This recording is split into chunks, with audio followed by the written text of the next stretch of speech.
Bonne santé à tous, c'est Aurélien, naturopathe et cofondateur du cabinet Colonature. Aujourd'hui, nous parlons des gaz. Les gaz, alors l'excès de gaz, il est normal de faire des gaz quotidiennement. Je dirais que nous avons un microbiote intestinal à l'intérieur de notre côlon qui va produire des gaz en se nourrissant. Et nous allons profiter de ce microbiote pour mieux digérer, en partie seulement, puisque évidemment il a bien d'autres utilités et il fait partie, comme je l'ai déjà dit dans d'autres vidéos, de notre système digestif à part entière. Mais je vais parler dans cette vidéo de l'excès de gaz et le pourquoi on se retrouve à faire des gaz soit juste après le repas, de façon contrôlée ou non contrôlée et à toute heure de la journée. Et nous allons voir ça de la façon la plus cohérente possible et la plus simple et la plus méthodique possible. Donc, nous commençons donc par le début, c'est-à-dire la digestion. La digestion, donc une digestion qui va être ralentie. Dans les cas de flatulence excessive, vous allez avoir un ralentissement de la digestion qui est produit à cause de 3 facteurs principaux, dont l'alimentation, une alimentation trop riche en produits céréaliers, en légumineuses, et puis aussi en produits laitiers et en produits carnés, donc les viandes. Une alimentation qui est trop complexe à digérer. Qui dit complexe va nous demander déjà beaucoup de ressources, c'est épuisant, et en plus va ralentir le processus digestif, ce qui fait que cela va produire un ralentissement du système digestif qui va mettre beaucoup de temps à digérer cette nourriture complexe.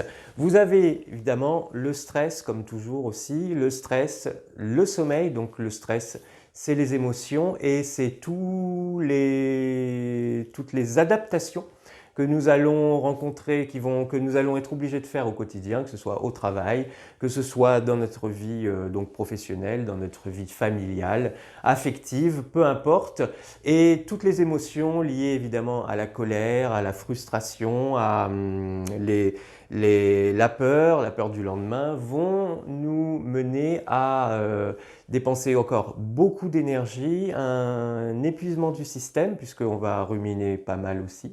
Et de toute façon, l'adaptation crée une sursollicitation du système et va avoir un effet de ralentissement. Donc, un gros ralentissement aussi de la digestion, car la digestion est toujours l'une des premières impactées lors d'un stress de haute ou de basse intensité, mais surtout un stress continu. Avec ça, vous avez évidemment le sommeil qui va être impacté par rapport à votre stress et les émotions. Et de toute façon aussi, un manque de sommeil va impacter également vos stress, votre capacité à vous adapter et l'intensité de vos émotions. Mais il va avoir aussi un facteur aggravant si les nuits ne sont pas complètes, puisque c'est pendant la nuit que se fait le nettoyage de l'organisme et que va se nettoyer aussi toute la sphère entérique, donc la sphère digestive basse de notre organisme. Vous avez les médicaments. Alors, la plupart des médicaments vont avoir un impact puisque, comme je l'avais déjà dit aussi, ils reviennent souvent dans les vidéos puisque ce sont des molécules qui vont avoir un effet sur notre système hormonal. Si les hormones sont perturbées à cause d'une médication, eh bien forcément, ça va avoir un impact énorme sur la qualité et surtout la durée, donc le rythme de votre digestion, la qualité de votre digestion. Vous avez en médicaments, alors comme je vous disais, tous peuvent avoir un impact, mais il va y avoir certains produits tels que les IPP, les inhibiteurs de pompe à protons, qui vont réduire l'acidité gastrique et qui vont directement, donc ces médicaments sont pris dans le cadre d'une diminution, enfin on tente de diminuer les remontées acides grâce à ces médicaments. Ça ne marche pas vraiment très bien et surtout sur le long terme, c'est dommageable puisqu'ils vont avoir une grosse incidence sur votre digestion en vous empêchant finalement de produire des sucs gastriques. Vous avez aussi les antihistaminiques, donc on va prendre dans les cas d'allergie pour empêcher le système immunitaire de réagir. Et les antihistaminiques ont pour effet aussi l'histamine, donc ça va ça va inhiber la production d'histamine qui va directement jouer sur les sécrétions gastriques également. Je crois que c'est tout pour les médicaments. J'en avais peut-être un autre. Ah oui, les antispasmodiques. Spasmodiques qui vont avoir évidemment une interaction directe avec toute la sphère entérique, donc tous les intestins, avec vos intestins. Donc, tous ces médicaments-là vont mener à une réduction de la digestion. Donc, alimentation complexe, stress, sommeil, donc stress continu et mauvais sommeil, ou pas assez de sommeil aussi. Médicaments, tout cela va vous mener donc à une baisse de votre pouvoir digestif et on arrive directement à une petite constipation qui va s'installer, petite qui deviendra sûrement grande avec le temps si rien n'est fait.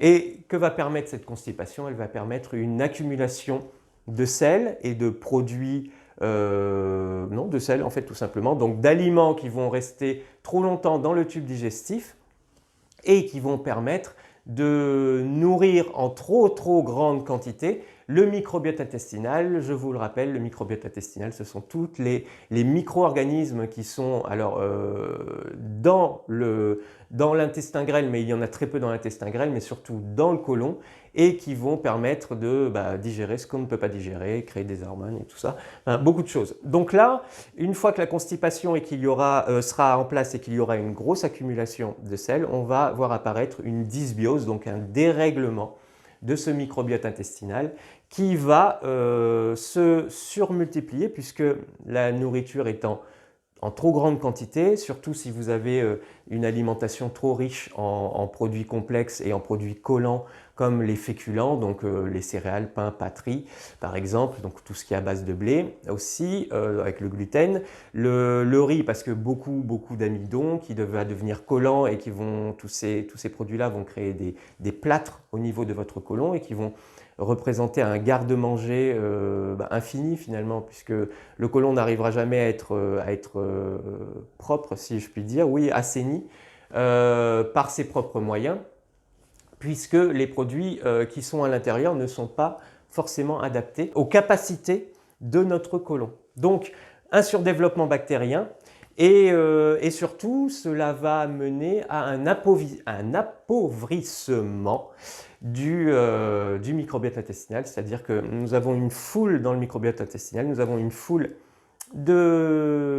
d'espèces différentes, de bactéries, de champignons, de moisissures, d'archées, qui ceux-là vont être encore classés en sous-catégories, sous-espèces, qui vont se multiplier et avoir une alimentation donc, qui va permettre une digestion lente et créer une constipation va souvent donner lieu à une sélection naturelle, je dirais, des bactéries les plus productrices de gaz, donc typiquement tout ce qui est lié aux céréales et aux légumineuses, les produits laitiers également.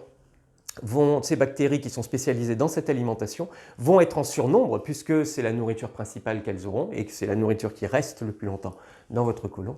Donc vous allez laisser la part belle finalement aux bactéries les plus gazéifiantes, si je puis dire, mais en tout cas qui vont produire un maximum de gaz puisque, je l'ai peut-être dit en début de vidéo, je ne sais plus, mais c'est le microbiote, donc c'est en particulier les bactéries et les champignons qui vont créer des gaz à l'intérieur de notre côlon et ces gaz vont devoir évidemment être évacués et s'ils sont en trop grande quantité, c'est inévitablement qu'il y a une dysbiose, donc une constipation et donc avant ça, une digestion. Et voilà comment vous vous retrouvez à avoir une trop grande quantité de gaz à évacuer tous les jours, en sachant évidemment, comme je vous le disais, que c'est naturel d'avoir un peu de gaz, mais ce n'est pas normal d'en faire tout le temps. Et plus ils seront odorants, et plus c'est un signe de fermentation, voire de putréfaction au niveau du côlon. Nous avons fait le tour, voilà, vous savez désormais comment sont produits les gaz et pourquoi vous en faites en trop grande quantité. N'hésitez pas à partager cette vidéo, à vous abonner surtout et dans une prochaine vidéo, nous allons voir que faire d'ici quelques jours. Nous allons voir ce qu'il est possible de faire pour réduire drastiquement cette production de gaz. Je vous dis à bientôt dans une prochaine vidéo et prenez soin de vous en attendant.